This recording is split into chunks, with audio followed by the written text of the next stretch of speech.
I got a message, direct message, which said it's late in the term, but do you prefer if we have our cameras on? Mildly, I'll say yes, just because it gives me some sort of feedback, like there's an actual human out there who's listening to me. But on the other hand, like I get, not everyone has a living situation which allows you to have your camera on. So yeah, that's fine too. Yeah, yeah. We're coming up to the last topic of the term. We'll spend a few lectures on this. I'm thinking I'll lecture through next week, and then there is one lecture in the final week of classes. That would be on April 13th. I'm thinking we've worked hard this term. Maybe we'll give ourselves a break and take that day off. I'll be catching up on marking because there'll be a rush to mark everything on that day. That's when the final assignment will come in, assignment number 9, which I'll post later today. I want to get the marks finished in a timely manner so we can know who's going to be eligible to take the oral final exam. And the other students will know the final score, which I guess I'm not supposed to release, but hey, you can do the math and you could work out what you got. So there you go.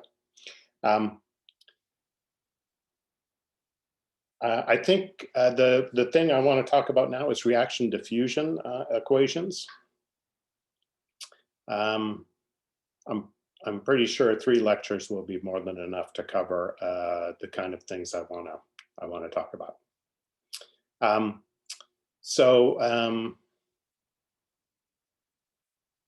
I guess, yeah, just in terms of the last organization, so we have this topic. We'll have the last assignment posted today, due on April 13th. That's a Tuesday. By Thursday, I hope to have all of the term marks posted. That would be April 15th. And then that Friday, I'll send an announcement out to the people eligible for the final exam with some suggested time slots that people can start to fill up, and then you can decide if you want to do it or not if you're in that group. Okay, so let's talk about this final topic. Oh, I guess having said administrative stuff, I should make a call for questions about that. I think it's pretty straightforward, and things should wrap up for you in this class April 13th when you hand in that final assignment, and then you can concentrate on the other things that have kept you busy this term.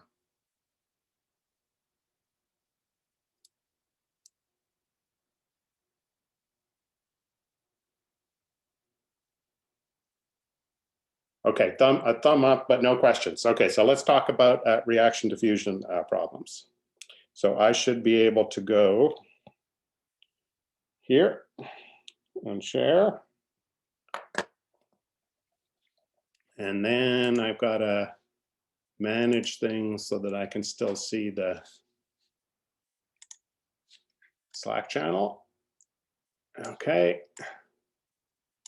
And I'll adjust. Maricela pointed out, and I don't know why the settings changed, but that I had notifications pop up. I really hope there was nothing embarrassing that popped up. You know, it's one of those things that you fear when you're sharing your screen. I don't think so, but anyway, if I did, please pretend politely that you didn't see it. Okay, so last topic of the term.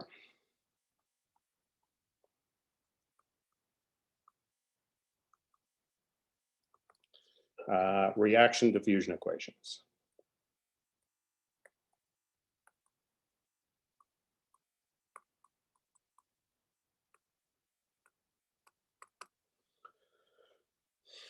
So,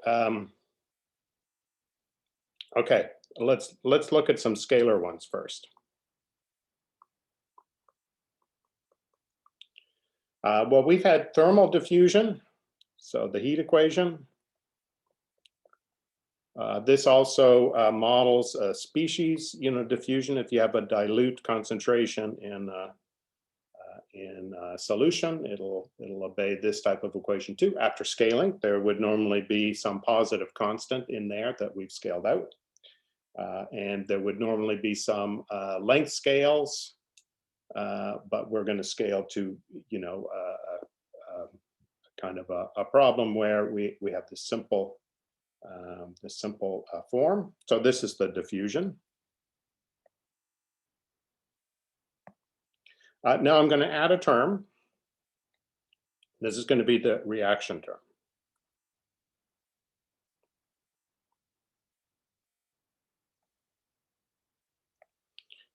And we haven't done much with nonlinear problems. In fact, we've extensively used the properties of linearity to develop our understanding of the problems we've seen so far. So let me put in big red letters here. This is a nonlinear term, right? But as terms go, right, this one is as easy a nonlinear term as you can get, right? For one thing, there are two things that make it simple, right? So this involves u, but not derivatives.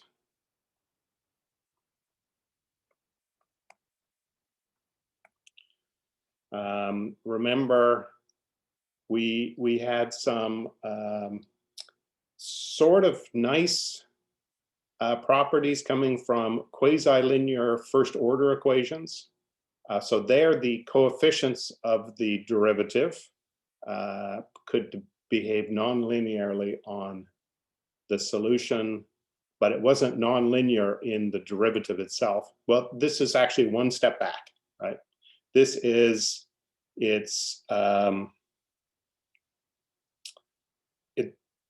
non-linear in any way involving the derivatives, right? The other thing I can say is that it does not depend on x or t, right? Now, if you've got a ordinary differential equation where you have a forcing term which doesn't depend on t, then you call that an autonomous term, right? It doesn't depend on time. Well, this is like that property a little bit stronger. It doesn't depend on x as well. And if you thought about this as being a system with some chemical concentrations, and that being, so the chemical is diffusing and reacting, right? Well, the reaction rate shouldn't depend on where it is or what time it is, right? And so that's how you get into the idea of equations of this type. So this is going to be equation 1. Okay, so next Thursday, we will look at vector problems.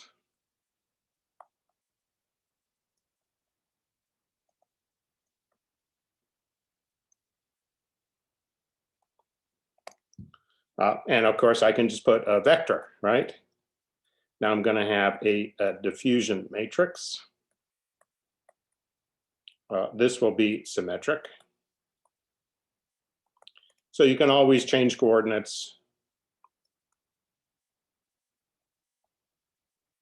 and scale so that D has the form 1, 0, 0, and then some scalar D, okay?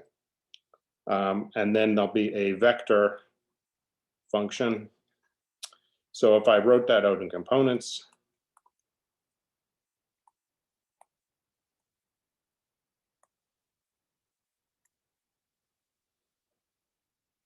So I'm going to have a vector with components u and v. I'm going to have ut is uxx plus f of u and v. And vt is vxx. Oh, that one's got the diffusion coefficient in front of it. So the last topic, we'll be looking at a system of this form where some pretty interesting behavior happens. You can have a chemical reaction that's at a stable, steady state. So U and V without the diffusion terms. This is a autonomous two-component system, and it'll come up today, even though we're only talking about scalar problems, about phase plane analysis. So this is where you would do phase plane analysis on the chemical reaction. So you can have a constant UV for all of X initial conditions. Diffusion, right, that's always damps things out, right? So you expect that if you started with a stable, steady state of the chemistry and you added diffusion, which just damps everything out, that everything would be stable. But in fact, you can see there is an instability that can happen if you tune D and the properties of F and G in the right way. And this is something that comes up in math biology, and they believe is responsible for pattern formation that happens in animal embryo growth. Okay, that's all next week. Okay. We're going to look at the scalar problem today and next Tuesday for two particular choices of F. And I'm not going to worry about boundary conditions. So that means I'm going to look at the Cauchy problem for this. So that means I'm going to look at this problem with u of x and 0 being given for all x. Okay, and I can't say that I don't have to necessarily give some conditions as x goes out to plus and minus infinity. You've seen how that comes up, that there's sometimes far field conditions that you have to give, which are sort of the equivalent of boundary conditions you'd have to give if this was in a finite domain. Okay, so you got the setup, right? This is a bit of a new thing, right? We got a nonlinearity, but it's a mild nonlinearity. So let's introduce the two examples that we'll talk about. One today, one next Tuesday. For the scalar case, we'll have two generic examples.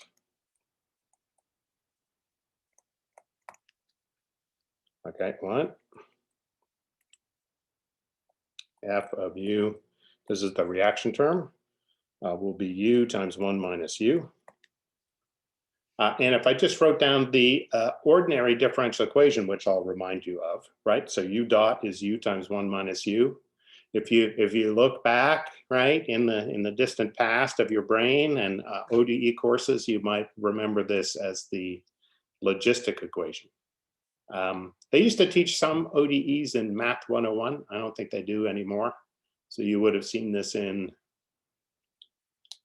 255, 215, 256. Okay, one of those courses you might remember this from. And when I put that together with the diffusion, oh, they do some basic ODEs in Math 103. Okay, and this is a biological application, so yeah, I'm not surprised. Anyway, when you add diffusion, this thing is called Fisher's equation. And if you Google Fisher's equation, you'll also see that it's also sometimes named after three Eastern European mathematicians. So it's the Fisher KPP equation.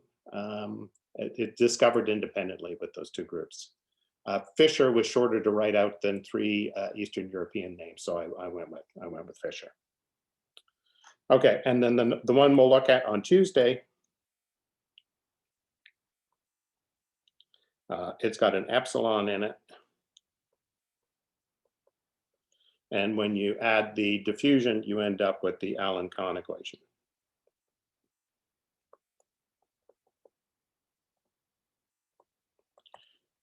Which describes the annealing process in a mono material, which has crystals formed, but they have different orientations.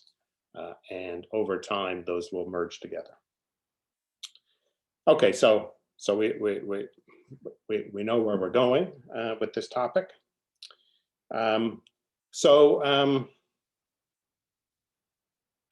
Right, I've got this reaction term, and we're going to look at the logistic one first, the Fisher's equation one. That's sort of an old friend, and then we're going to put in some diffusion and see how that changes things. Well, let's just remind ourselves of the old news, right? So let's forget diffusion for now.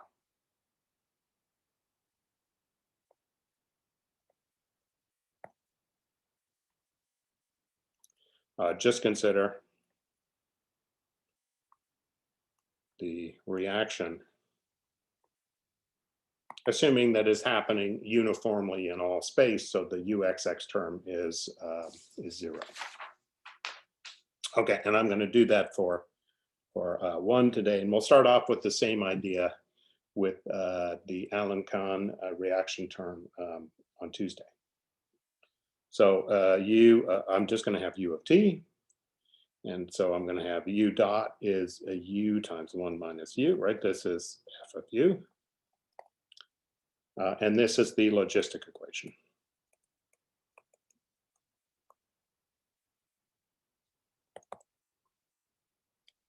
Right, okay, so here's the typical thing that you do with autonomous scalar problems is you look at the behavior on the number line, right? First of all, I'm going to notice that f of 0 is 0, right? And f of 1 is also 0, right? Those are equilibria, right? That's a value of u that doesn't change in time. That's like a real equilibrium, right? That's a real steady state, not one of these harmonic behavior ones that we've been looking at in the class off and on for the term, right? And then on that number line, I'm going to superimpose f of u, which is how u changes in time, right? So that's just a parabola that goes like this. It's got maximum value at 1/2 with f of u being 1/4. It's slower here and slower here, fastest in the middle, right? And the other thing that you can do is draw arrows on the number line, right? On the u axis, draw arrows in the direction that the thing is going in, right? So over here, right, I notice that f of u is negative, so that means I've got to draw arrows this way, right? And the arrows, if they represent the magnitude of f, are getting smaller as I get closer to this thing, right? And then on this side, right, I can draw the arrows. They're all positive in this whole interval. They start off small, they get biggest here, the biggest arrow is here, and then they get smaller again as you go there, right? So u equals 1, this is an equilibrium, right? And I can see that it's stable just looking at this picture, right? Because if I'm on this side, right, I get pushed back, and if I'm on this side, I also get pushed back, right? So it's a stable equilibrium. Of course, mathematically, rather than, or let's say this is mathematically, right, just with the geometric picture, right? But in terms of the analysis, what you do is you look at the derivative, and you look at the derivative at 1, and it's -1. That's less than 0. That's also the indication, right, that this is stable. And more than that, right? Now, how much of this you got in your previous differential equations classes, I don't know. I'm going to hand wave. You can make all of this rigorous, right? But I'll also say that near u equals 1, right? I can look at this, right? And this is describing the exponential behavior.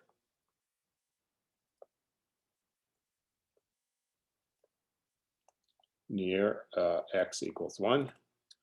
And so I'm going to have u is going to be approximately equal to 1 plus a constant times e to the minus t. Right, so I get exponential decay towards 1, right? And this is all believable, right, from this picture, right? If you're near 1, you know 1 is stable, you're going to move towards it, right? The arrows are getting smaller as you get closer to 1, so the rate of change as you approach 1 gets smaller. You never actually get to 1, but you approach it exponentially, right? Now I can also look at this other equilibrium point, right? And you notice that the arrows go the other way, right? So this thing here, this is an unstable equilibrium. Right, because if you start not at u equals 0, but near it on either side, you move away, right? And I can look at f prime at 0, that's 1. So I can also conclude that near u equals 0, I've got exponential growth. Okay, now there's a reason later on where I don't want to use c, but this is a different c. Okay, this is something that you get to do in higher mathematics is if there's an arbitrary constant, you're going to call it c even if it's a different arbitrary constant than one that came on a line beforehand, okay? So I'm going to have e to the plus t, right? So I'll have exponential growth away from the unstable equilibrium. Well, of course, that describes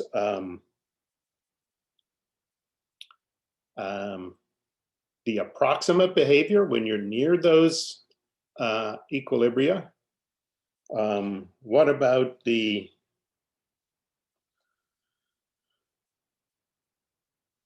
actual solution? Well, so apparently from Math 103, but also maybe from other courses other of you might have taken later on, there is a closed form solution, right? It's u of t is 1 over 1 plus 1 over u0 minus 1 e to the minus t. Right, this is with initial conditions u0, okay?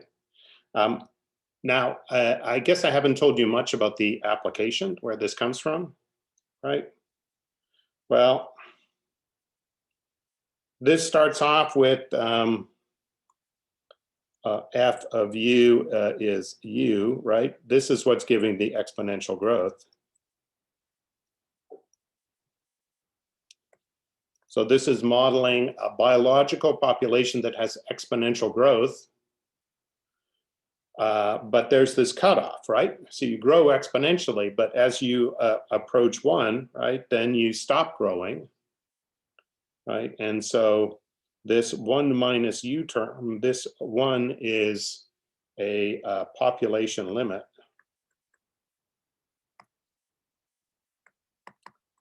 due to resources.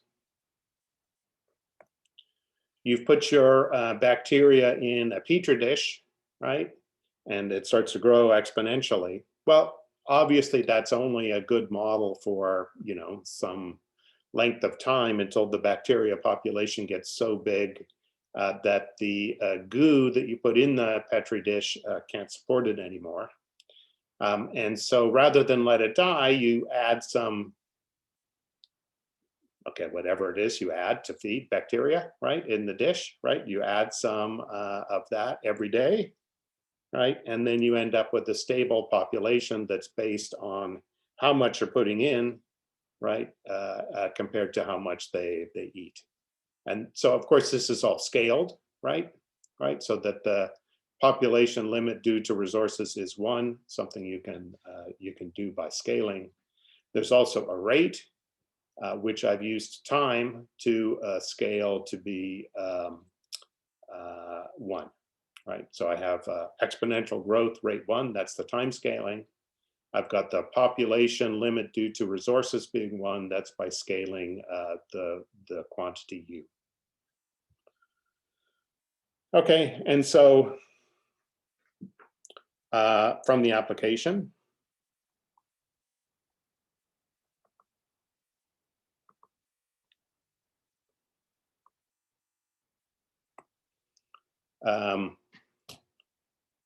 right, I am looking at U being in the interval 0 to 1. Now I have to say,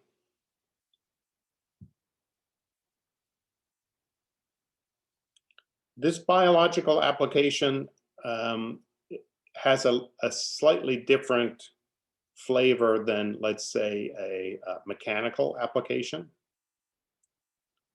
right? If this was describing some sort of mechanical system, right, then, you know, this point really is unstable in the sense that there's no way you could stop some little vibration happening in your system that would push it one way or the other, right? And in this case, if you actually are at 0, you would have to be pretty careful that you didn't go negative, because then you would go off to -infinity according to the dynamics, right? You wouldn't end up at the stable state that you want to be at. The other thing is, in the biological system, of course, you can, like, there's no way to go negative population. And if you really have no bacteria in your dish, right,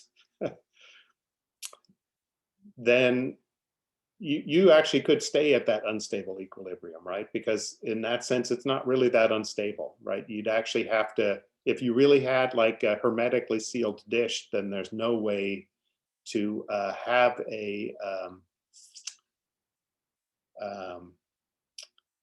an event that pushes you to have some bacteria in there that can start growing. Of course, nothing probably is perfectly hermetically sealed, so eventually something might get in there, but it's got a slightly different flavor. So we're gonna think of U equals 0 a little bit differently in this application than we would in a mechanical system. Okay, so I'm going to draw you a picture.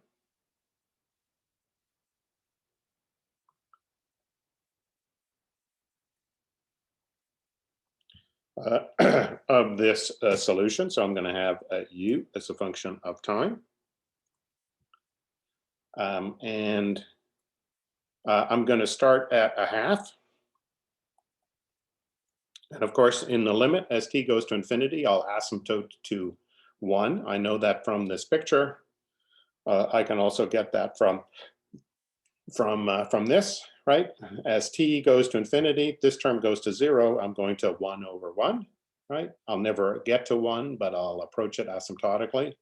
And in fact, I know from this analysis how things are going to behave as I get there. And you can see that from the form of the solution as well, if you do a little algebra. So here I'm going to go, this has got slope 1/4. right? I know that from this f of t being 1/4 at a half. And it'll go out and asymptote to 1. Now it's a little bit funny, right? But I'm also going to look at the negative time solution. I'm sorry, I've got my axis labels wrong. Here, let me fix those up. This is t and this is u. Okay, that's important to get right if you're trying to understand the system. Sorry about that, right? As I follow this back in time, right, I'm going to asymptote back to 0, right? That's just starting here and following these arrows backwards in time on this number line up here. Okay, and why am I drawing this? Well, this is one solution, right? And you know that this is nonlinear, right? So it's not like I can add up solutions or multiply them by constants and have them stay solutions, right? That doesn't work anymore because it's nonlinear. But because this is autonomous, right? I will get a solution if I shift this in time. So this is a particular u of t, right? But because the system is autonomous, u of t minus any constant is also a solution.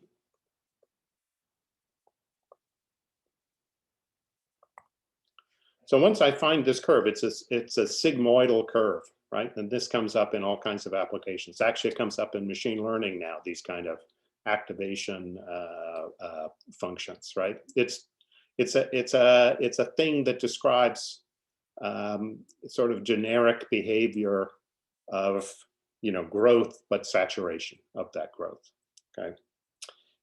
Anyway, so you get now from this solution, you get every solution to the problem with u0 between 0 and 1, right? Because if you wanted to start at the initial conditions, like at this value of u, right, instead of a half, well, it's just the same function, but you start from here, right, and look at it, right? Because the right-hand side doesn't depend on time, right? This is also a solution. So in fact, this one curve gives all solutions for u0 in the open interval 0 to 1, right? By shifting back and forth. So, linear systems were really nice, right? Because we could have superposition, right? Find a solution, you find an infinite number of solutions.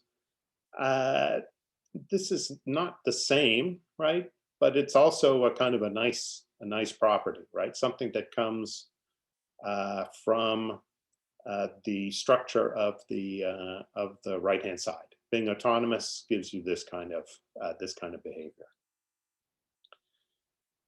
Okay, so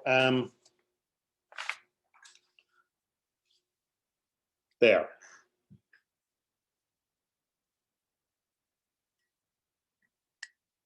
Okay, there's a question coming up.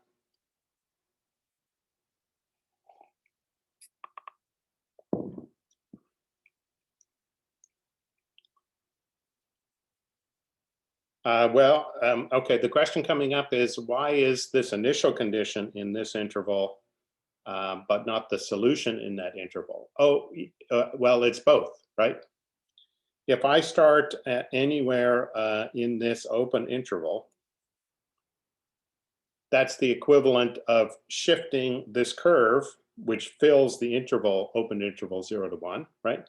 It's the equivalent of shifting this curve back and forth, right? So if you start between 0 and 1, then u of t, oh, I don't have an x yet. U of t is also in the same interval for all t. Maybe I didn't understand the question, but it's okay. Good, good. Okay, so let's put diffusion back in. We're a PDE class, right? We did Math 215 or whatever a few years ago. So let's put the diffusion back in.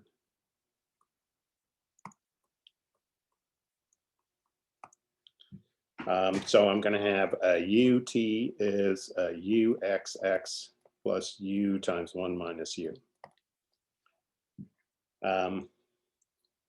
Now, strictly speaking, I think this is overscaled.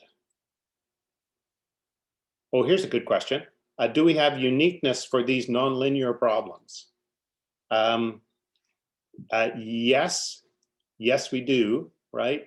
Because of the time dependence, basically, right? If you just look at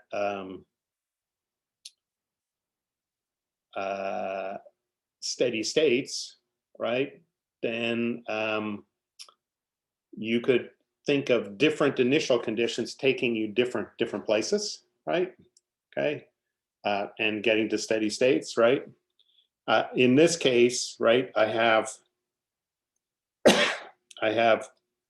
only 2 steady states and one is unstable, right? So you're not gonna, that's not an interesting one to sort of look at as a steady state. But if you look at this thing, if you had more problems, right? If you had more equilibria, then you can have some other stable ones. And then if you put in the time dynamics, then you, depending on the initial conditions, of course, you could get to any of those, right? But if you give initial conditions and you look for how the solution behaves in time, that's that is uniquely determined. Okay. Now, you know, for some autonomous systems, solutions can have can fail to exist in finite time, right? Right. Do you guys know, like, if I write f of u is u squared, right, then solutions only exist to that if you give it positive initial conditions, only exist to finite time. I guess if you talk about uniqueness, you have to say it's unique up to, okay, the time that you get to, right? So if I give reaction terms that are kind of reasonable functions of u, right, that have bounded derivatives in u, like these ones do, existence, yeah, you got it. Existence and uniqueness. I think it was uniqueness that people asked for. Yeah, good question. So let's look at these terms now again, understanding what we've learned, right? This is local population growth.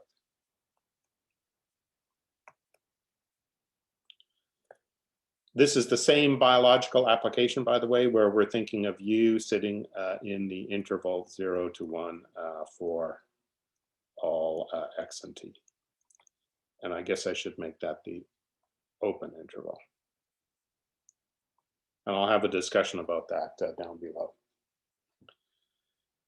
Okay, and so the population can grow locally with logistic growth, right? But it can also redistribute because of diffusion, right? Your little bacteria cannot just stay where they are and grow in quantity, right? They can move from one location to another. So this is something where you can get this term as a limit of random walk of particles, right? So this is a population redistribution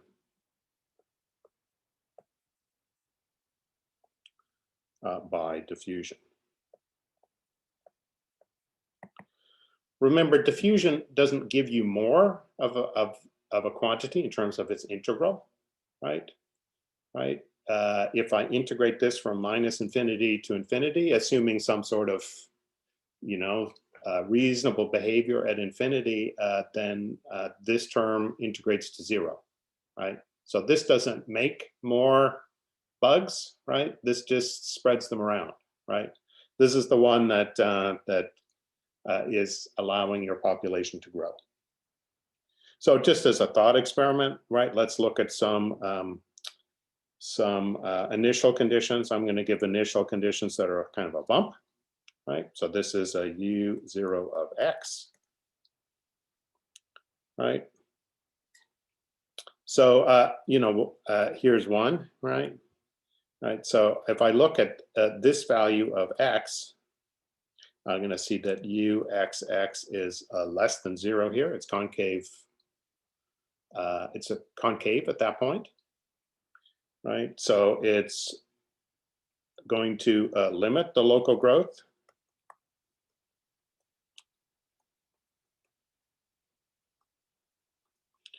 Right.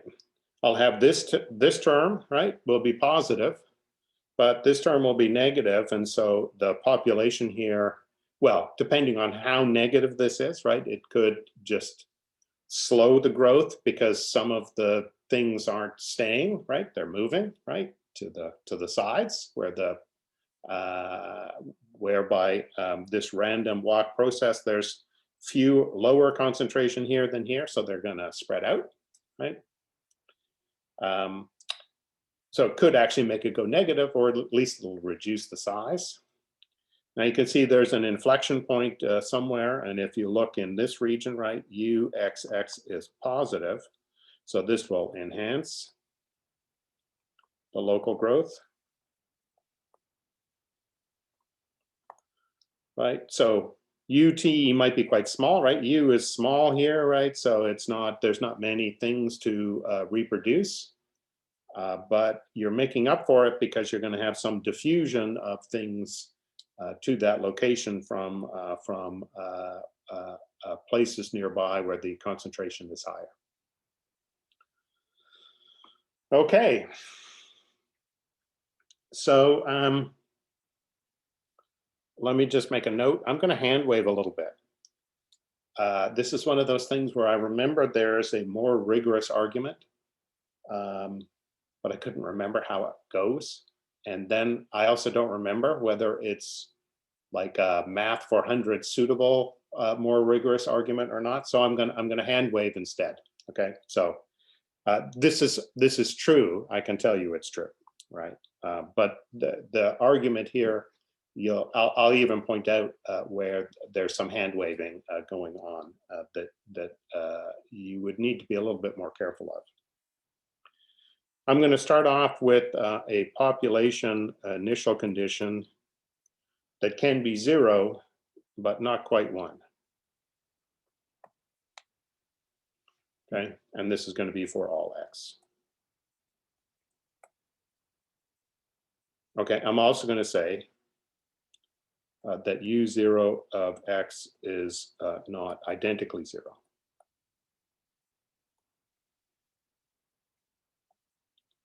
Because if it was identically 0, then mathematically there's no bugs in the dish, the infinite dish, right? Because this is an infinite, in x, right? No bugs in the infinite dish, and so there can never, like, you can't make any, right? So I'm going to say then. So this is a theorem that you could prove. Then the solution lies between 0 and 1 for all x and all t bigger than 0. So if you've got any at all, right, then they'll spread out and you'll have a non-zero amount at all x for any later time. Now, right, you sort of know this from the Green's function, right? If you just look at the diffusion process, right? If you have some positive initial conditions at any later time, if you look at the Green's function, there's a non-zero amount everywhere. But of course, that non-zero amount is, exponentially small in the tails as you go up to plus and minus infinity. So here's where you know that this diffusion equation is an approximation of some sort of process involving particles, which you're taking a limit of. Okay, but mathematically, this is what you would get. So here's my hand wavy proof for that. So I'm going to say at each time t, I'm going to consider.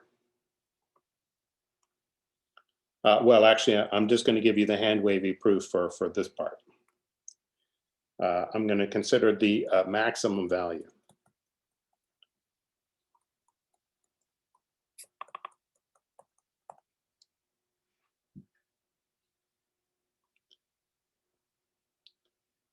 Does this suggest an infinite bug speed? Yes, it does, right?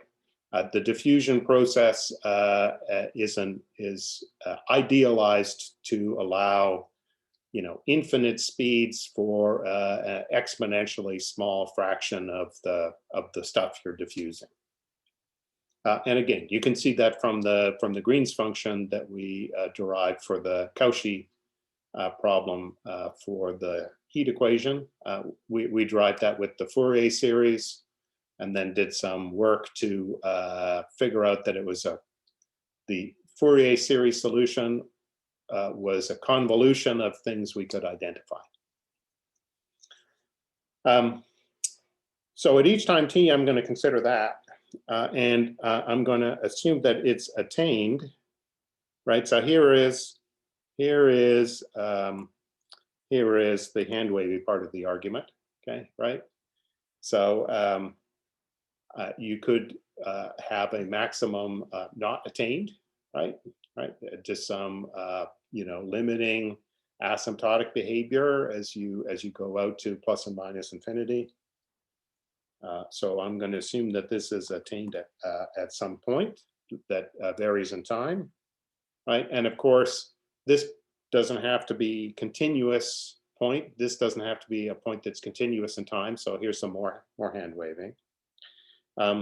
Well, so at this point, I've got u of x and t, right? But at that point, since it's a maximum, right, I've got u x has got to be less than or equal to 0, right? So if I look at the rate of change of that maximum value, right, that's u of t, right? That's less than or equal to m times 1 minus m. Right, so I now know that m of t has to lie below the logistic growth curve, right? That we had the solution of here, right? So m of t has to, be below here. So m of t has to be less than 1. Is this specific to the logistic growth curve reaction?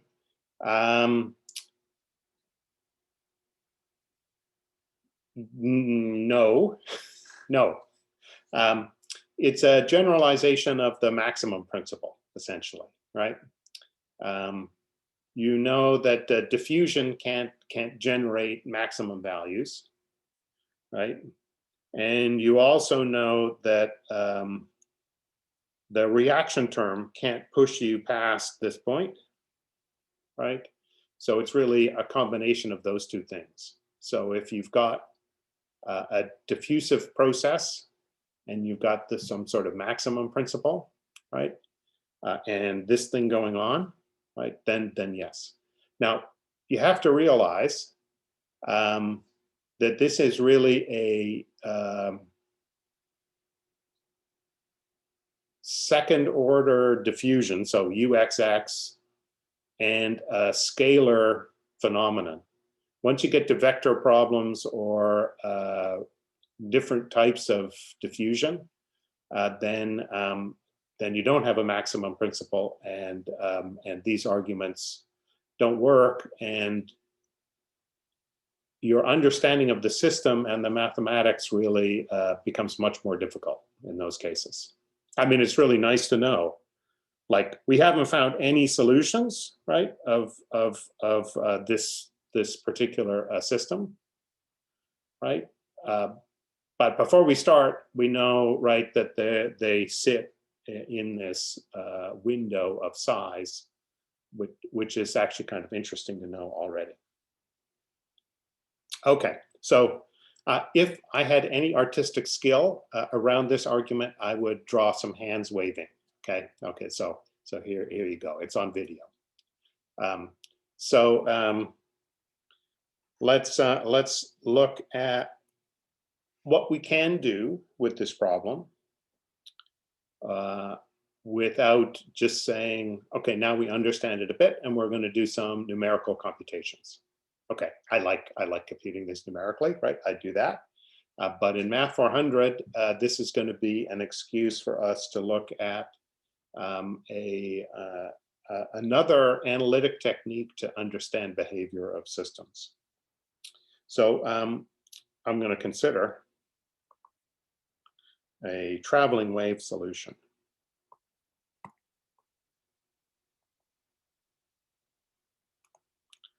To the Fisher's equation.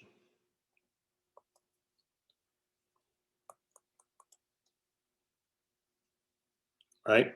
So here is sort of what I think how the system could behave in a particular application.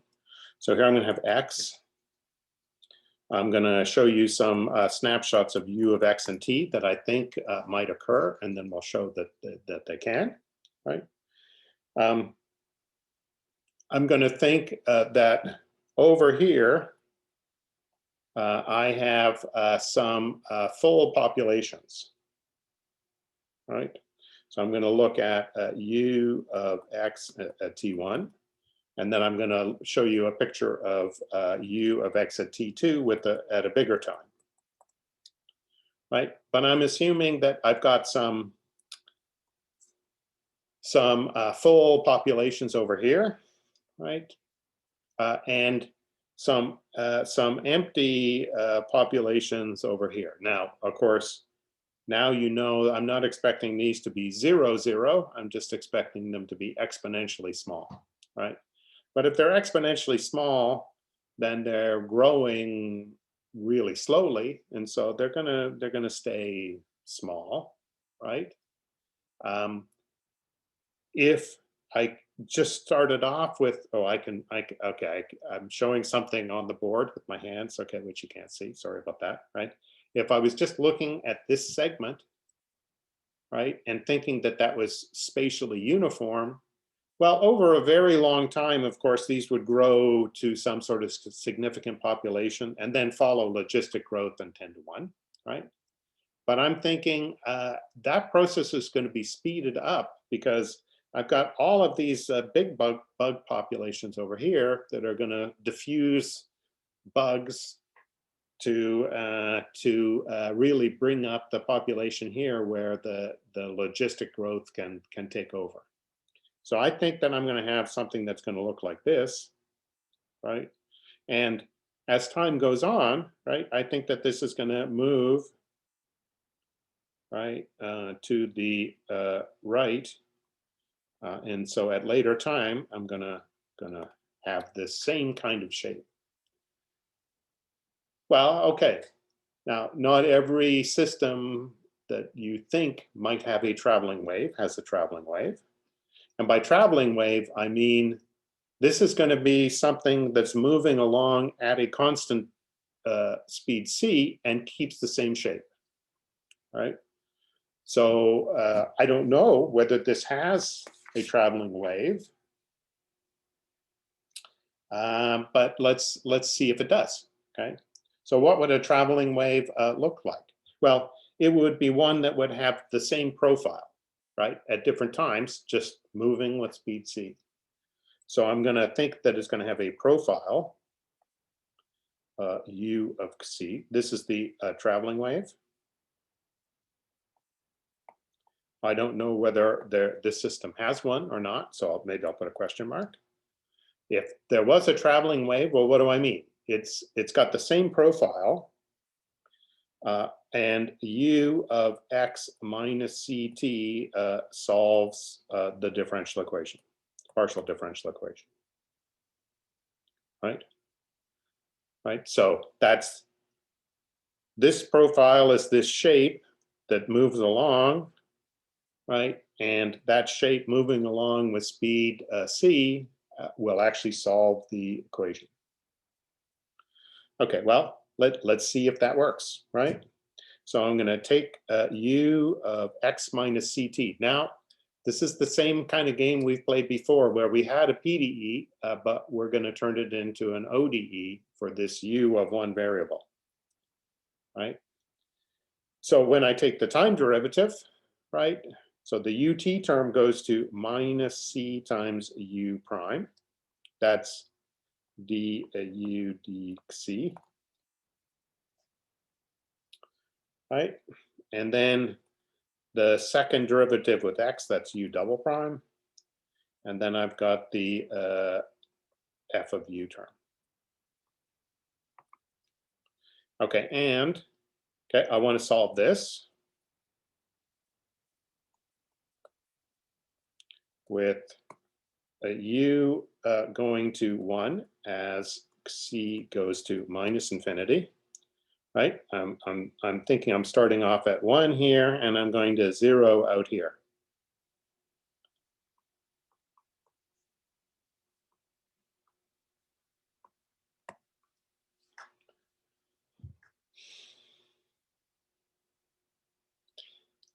And well, those conditions don't have a unique solution for sure, because both of these pictures that I've drawn, right, are solutions, right? Any solution I can have, I can translate it, and I'll get another solution, right? So to make the solution unique, because it's translationally invariant,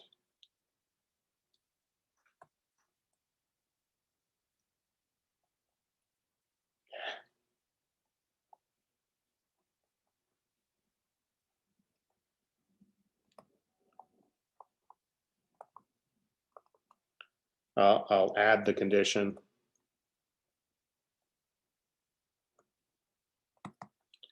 that u of 0 is a half. Okay, that seems like a pretty reasonable thing to put down.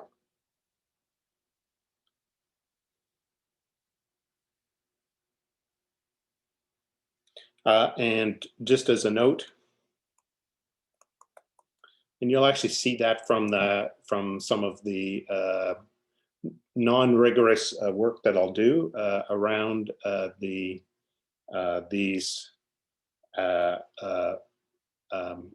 far field conditions. We will only find solutions for speeds bigger than or equal to 2, right?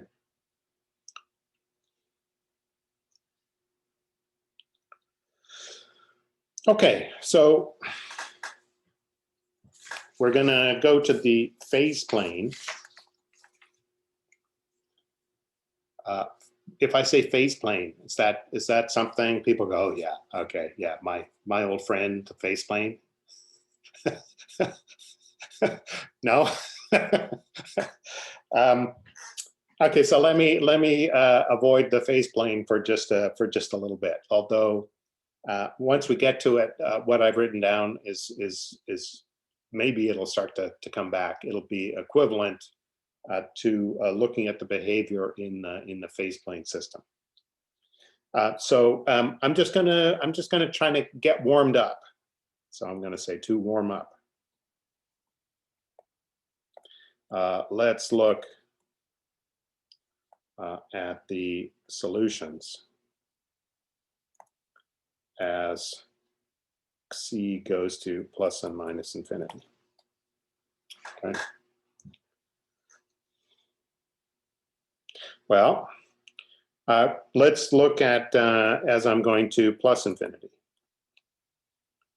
Right. I know that u is going to 0.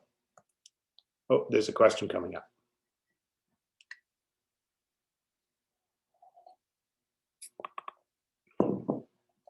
Oh, why does the solution need to have c bigger than or equal to 2? Well, okay, you'll see that coming up. I mean, we've written down something that we think might have a solution. This is actually kind of a non-generic problem. There's some traveling waves that you look for, and there's only a specific speed that works, right? So you can talk about traveling waves moving at other speeds, but they just don't happen, okay? Oh, another good question is coming up. Is it based on the initial conditions? So the C that gets picked out is, in this case, determined by the initial conditions in a very subtle way, right? So this example of traveling waves is good because it's got the simplest algebra that you can imagine. It's bad because it's not really generic, right? What you would like to hear is there's only one traveling wave, and no matter what initial conditions you give of a certain type, as time goes on, eventually that's what you see, right? Wouldn't that be like what you want? Okay, you don't quite see that in this example. Okay. You will see why a C has to be bigger than or equal to 2 coming up.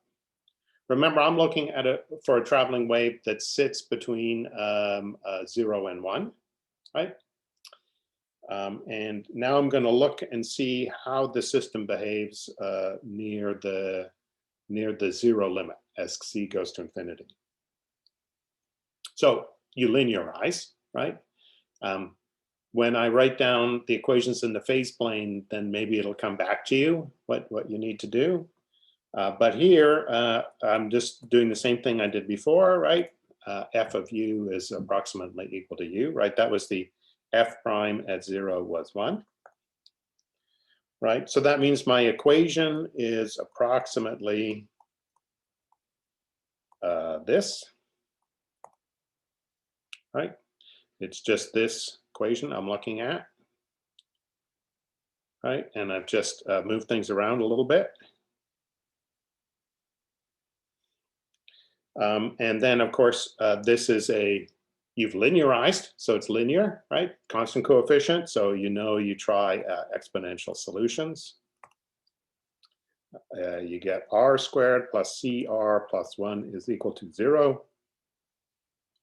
And r is minus c over 2 plus or minus the square root of c squared over 4 minus 1. Right, okay, so here,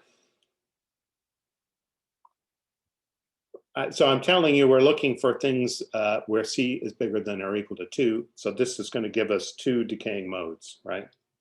But now you know if c is less than 2, then I have oscillations, right? Then I have complex behavior, right? So then I get oscillations around u equals 0. Well, if I've got oscillations around u equals 0, then I end up with negative values, right? Well, okay, that's not physical. I know if I start with positive initial data, the thing that comes out has to be positive as well, right? So there you go. So now we know why we have the condition C bigger than or equal to 2, right? And with C bigger than or equal to 2, then I've got 2 decaying modes.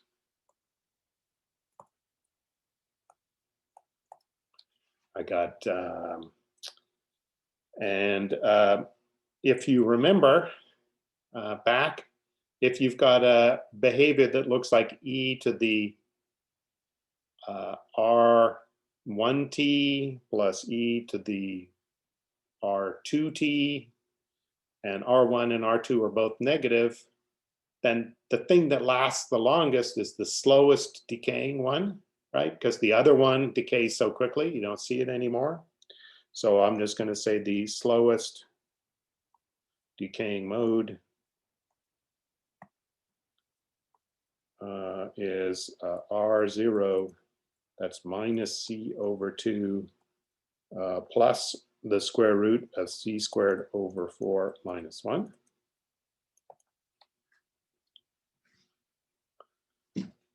And so I'm going to have that U is going to be approximately, and here's where I got in trouble with my constants in the notes, right? Because I wanted to use C, but then C was the speed, right? So I'll use D here, D e to the R0 C.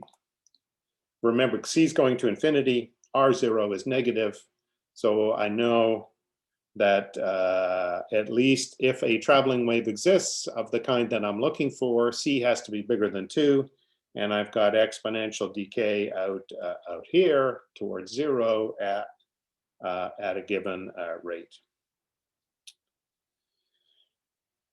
Okay, I'm not going to get through this.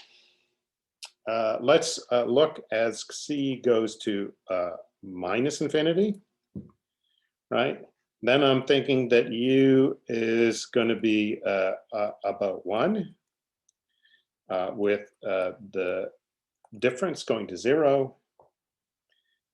And I've got F of U is approximately equal to minus V, right? I've got the exponential decay, the same as I had before, right? So I'm going to have V double prime plus CV prime minus V is equal to approximately equal to 0. This is the linearization.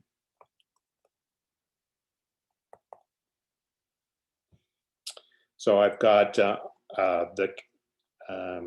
auxiliary equation with the sign change. This is minus C over 2 plus or minus the square root of C squared over 4 plus 1. So in this case, I've got 1 negative and 1 positive. Now remember, I'm letting C go to minus infinity, and I want V to go to 0. So we're interested in the positive root. So I'm going to have the thing I'm interested in is the positive root.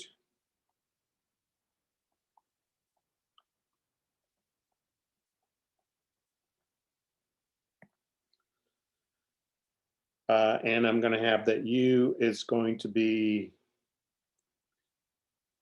approximately 1 plus now some other constant, which I got confused in the notes. It was also C, which wasn't good, right? Another constant, e to the R1 C, right? Remember, R1 is positive, but C is going to minus infinity.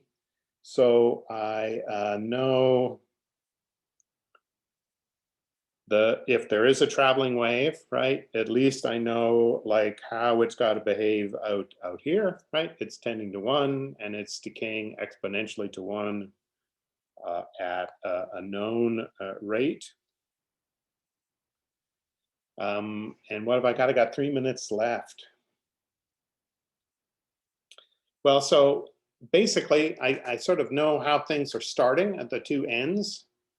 And now I have to see whether I can make like them join up, like whether that's actually possible to actually have the thing that I want to have happen, right? I have to show that these solutions can actually meet up. And to do that, you have to look in the phase plane.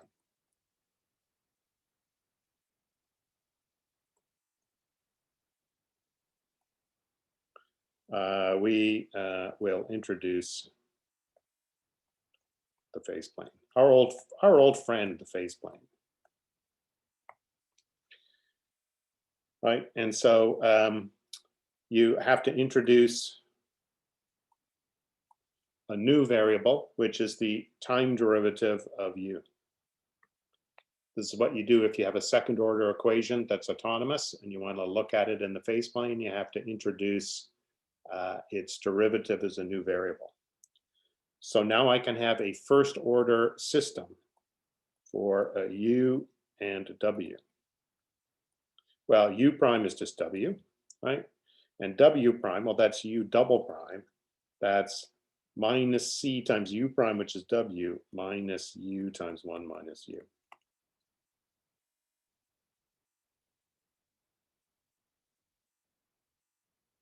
Okay. And this is where the phase plane comes in, right? This is autonomous. The right-hand side does not depend on t.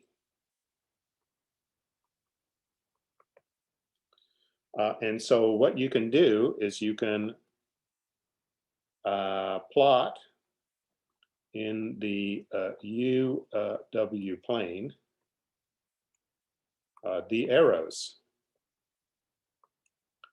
that represent the vector direction that's the right-hand side. So you can get a pretty good idea of how solutions behave. The one thing, because you can just start from your initial conditions, which are, some point in the UW plane, and you follow the arrows and see where it goes, right? The one thing that doesn't tell you is the time at which, like, you are following that trajectory, right? So you get some information. You don't get the exact time that different things are happening. In this case, the role of time, right, in this problem is played by this c, this variable that's moving along the traveling wave direction from the 1 to the 0. Now I'm out of time. There is an argument we'll pick up, which in this phase plane you can prove that the two solutions we're sort of starting with, right, at the two ends, you can prove that they actually meet up, right? And so for c bigger than or equal to 2, there is a traveling wave. And then I'll tell you some results of some deeper theory that you would get to in a graduate level PDE class about how things actually behave in the system, which again is an easy one to look at, but has some non-generic behavior, which I'll tell you about.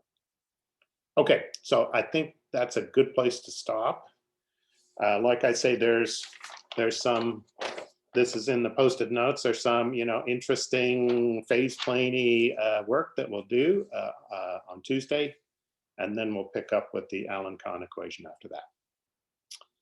Okay, I will stop recording, but I'll stick around as usual if anyone has any questions.